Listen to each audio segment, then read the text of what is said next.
তিনি কিনা এই বিশ্ব ব্রহ্মাণ্ডের সৃষ্টিকর্তা, তিনি কেন জননীর চরণে প্রণাম করিবেন?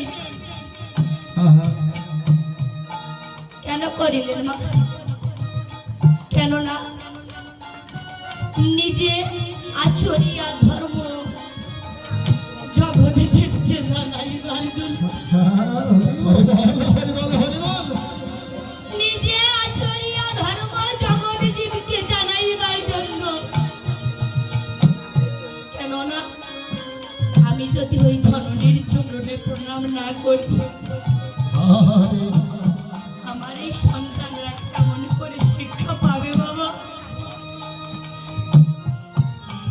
দেখবেন বাবা, যখন একটি মাতৃ জঠর থেকে সন্তান ভূমিষ্ঠ হয়, তখন ওই মাতৃ শিক্ষায় সর্বপ্রথম শিক্ষিত।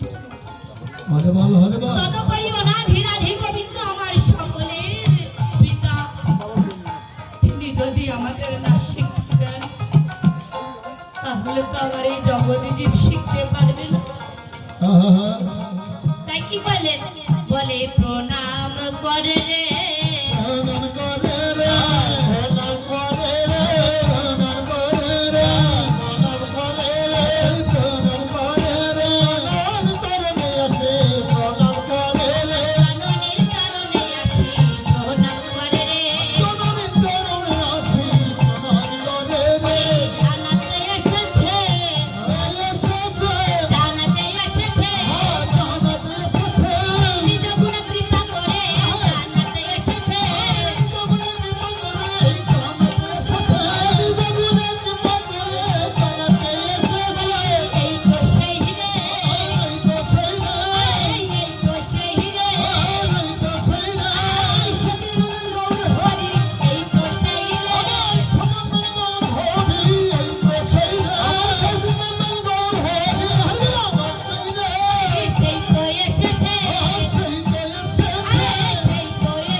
বাবা অপরাধ নেবেন না, বেলা সীমিত তো, এই জন্যই যে মানে লীলাটা যত বড়, মানে 10টা রাত 10টাও যদি বেজে যায়, তাহলে আমি সম্পূর্ণভাবে শেষ করতে পারবো না। তাই একটু আমার কায়দায় একটু, ঠিক আছে?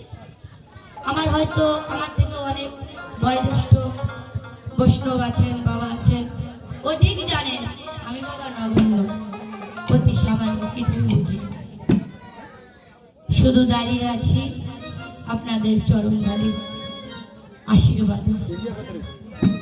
হরিবল।